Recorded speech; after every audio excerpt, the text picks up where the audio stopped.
you got 5 minutes to tell somebody the story of your life, what are you going to tell them? If you're 40, you're 50, and you're feeling stuck. I've worked some jobs that I was unhappy at, and I kept telling myself that I was gonna leave and I was gonna do something else. Or I was unhappy for probably 16, 17 years. They started changing things, and it's been hard.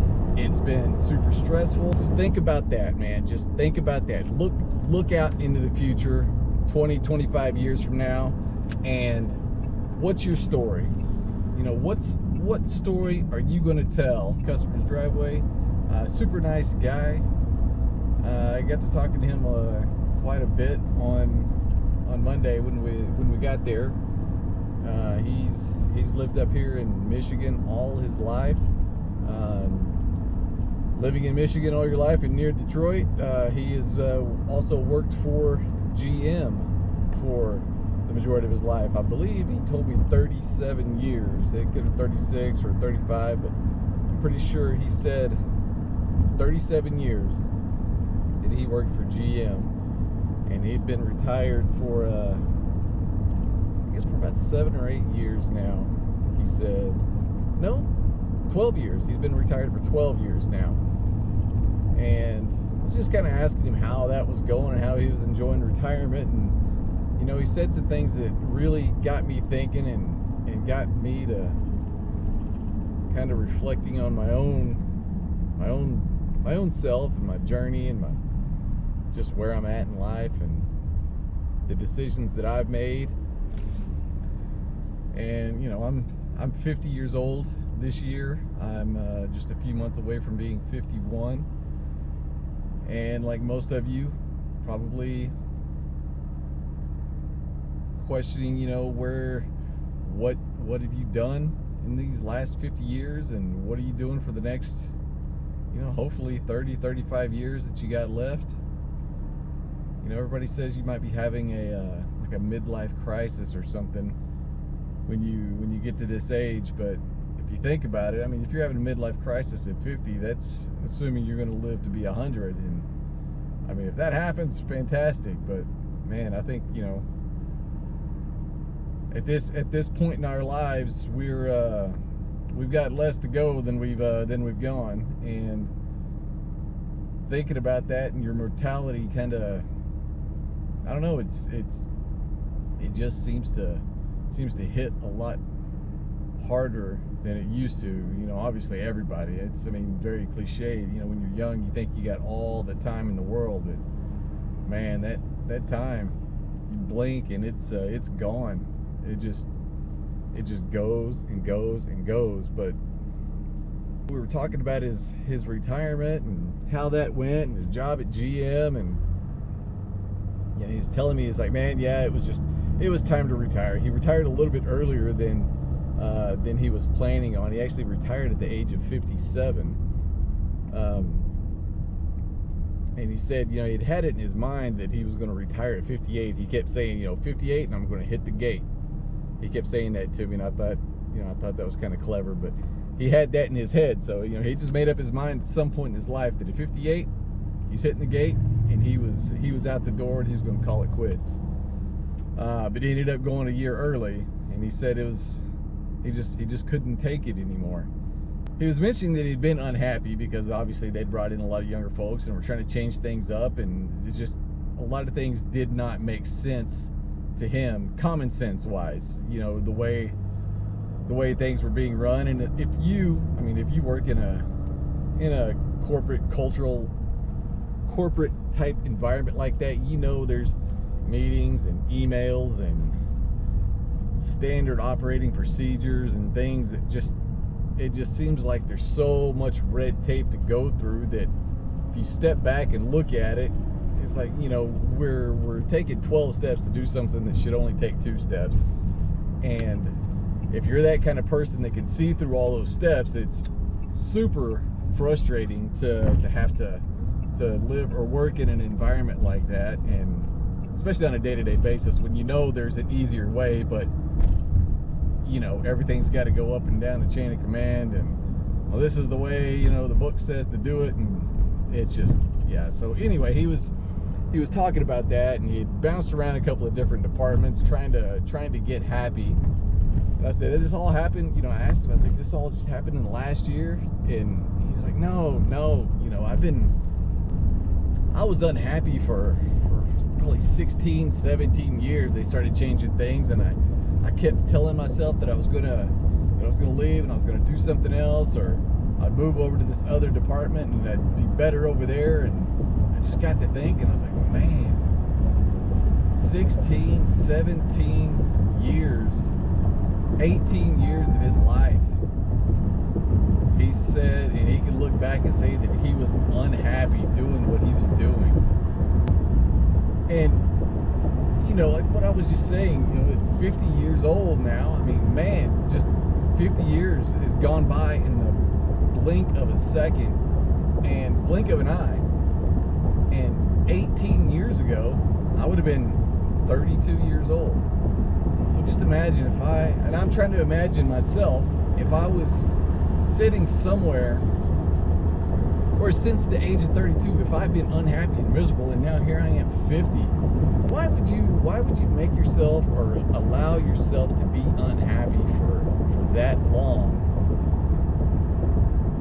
Just for, the feeling of security, for a paycheck to pay bills and to pay for all the stuff that we have, and the cable TV and the internet and the cell phones and the mortgage and the electric bill and the motorcycle and the boat. I mean, where does it end? It just goes and goes and goes and goes, and we sit here and we just ride this wheel, being miserable at work to fund all these things that we think are making us happy. But are they really making us happy? Because when he looked back and he was talking about those last 18 years, he was just saying about how miserable he was. He never thought, or he never said, well, work sucked, but I had my Harley and I had my boat, so it was all right. I was happy about it. People don't, you don't look back and realize all the things that, it's unfortunate, you don't look back and realize all of the things or appreciate all the things that made you happy. You just look back and you seem to have, regrets about things that you didn't do, or things that made you unhappy, like this guy. And thinking about,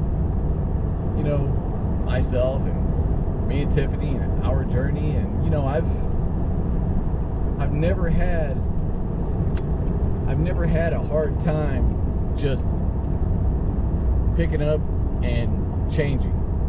And I don't know if it's because from an early childhood, my parents moved us around, a lot. When I was young, before I got to 7th grade, I probably went to 10 different schools. We had moved so many times, so I guess maybe just, and the same thing with Tiffany. Same thing, before she got to high school, she went to 8 or 9 different schools as well. So maybe it was just kind of ingrained in us that, man, if things aren't going well, just change them. And my whole life, I've never had a problem doing that.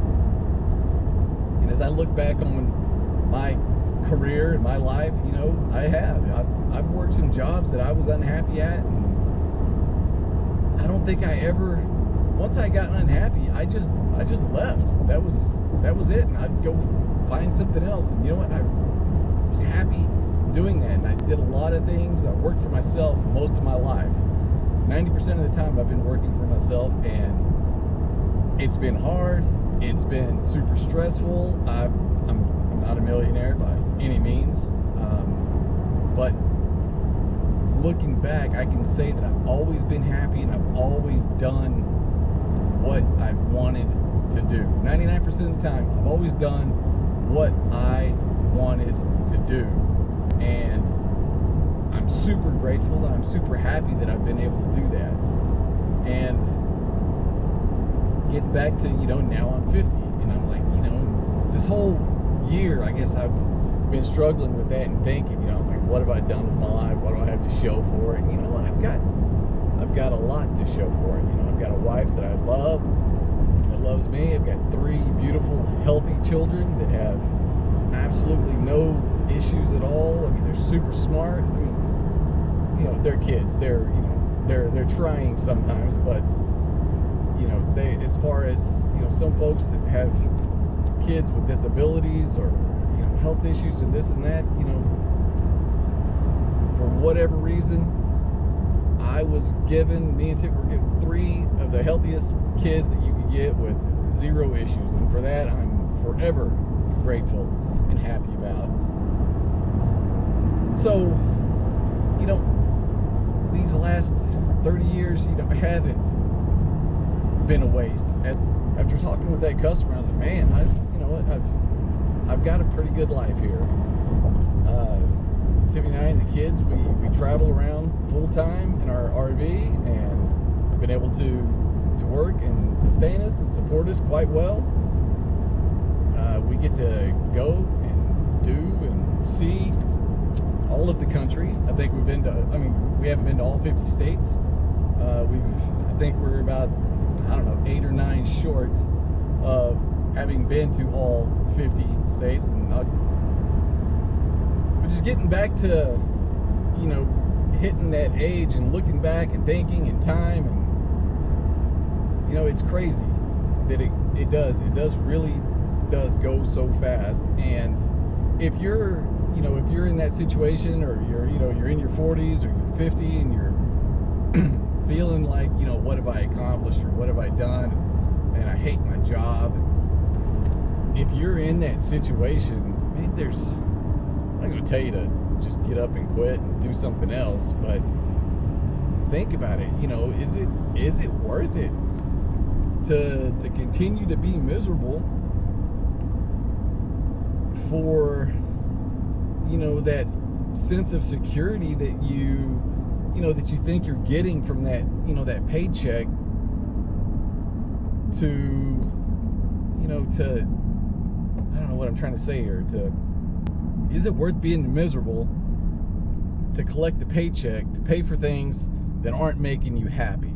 I guess is what I'm trying to say, because that unless they're making you extremely happy and that happiness outweighs the miserableness of that job, then, you know, but yeah, I'm not telling you what to do or anything, but just think about it like that. You know, life is way too short, way too short to be miserable. I mean, I don't know. As I've reflected in my 50th year here, I've realized, you know, and for a long time I did. I thought, man, I'm 50 years old and I've got nothing. Got nothing to show for all the 50 years. And you look around, and you know what? The majority of all of us are in the exact same boat. Man, we're just trying to get by and trying to be happy and trying to survive. And if that's what it is, then you know what? By God, be happy doing it, man. Be happy. Don't sit around and wait. Just take action, take charge, and do something for yourself, for your family that makes you happy. You know, don't be miserable. You know, again, I understand that people got bills, you got mortgage, you got kids in college, and you know, if that's the case, figure out a way to get the happy parts of your life to outweigh the, you know, the mundane, boring job that's driving you crazy. Just figure out something so that when you look back, you can look back on all the stuff that made you happy, and not the 18 years of a job that just made you miserable. You know, when you retire and somebody asks you, you know, what you did, and you know, before you retired, have a story that you can tell that's happy and fulfilling and inspiring. You know, this guy just went straight into, man, I was miserable the last 18 years of my life, and you know, that's his story. I want to make sure that that's not my story, and whatever I got to do to continue doing what it is I'm doing. Because again, I'm telling you, I mean, I'm as happy as I can be. I've got a wife that loves me. I got 3 kids. I think they love me, little turkeys. But yeah, we're blessed. We're doing what we want to do on our own terms, and you know what? Life's good. Life is good. So if you're in that boat and you're watching this, you know, I don't know, this could be just a whole 20 minutes of just BS. I don't know, but man, if it inspires you or helps you out or something, just to think about something in a little different way, then, you know, hopefully it helps. The whole conversation with him just really been on my mind the last couple of days, and I just thought I'd get it all out. And man, if you're feeling that way, you're feeling stuck, just think about it. Just look ahead 20 years to when you're 65 or you're 70 or you're 75, and having a conversation with a complete stranger, and they ask you, well, how was life, or what'd you do before you got here? Have a story that you can tell, that when you're telling it makes you smile. Have a story you can tell that makes you smile, not one that just brings up bad memories of dread and despair.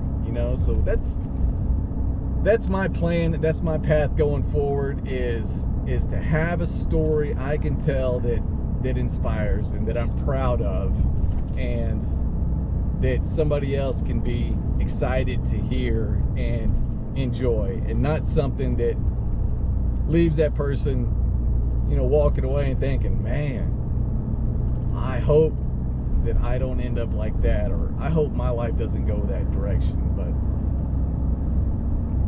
man, I've been rambling. I'm almost at the job site here. I'll catch back up with you later. I'm gonna get off of here, but again, I don't know why I started kind of rambling on that, but kind of glad I did. It felt good to talk about it. So again, if you're 40, you're 50, and you're feeling stuck, just think about that, man. Just think about that. Look out into the future, 20, 25 years from now, and what's your story? What story are you going to tell that sums up your life? If you got 5 minutes to tell somebody the story of your life, what are you going to tell them? Yeah, think about that. Think about it. All right, guys. I'll catch y'all in a little while. Thanks for listening.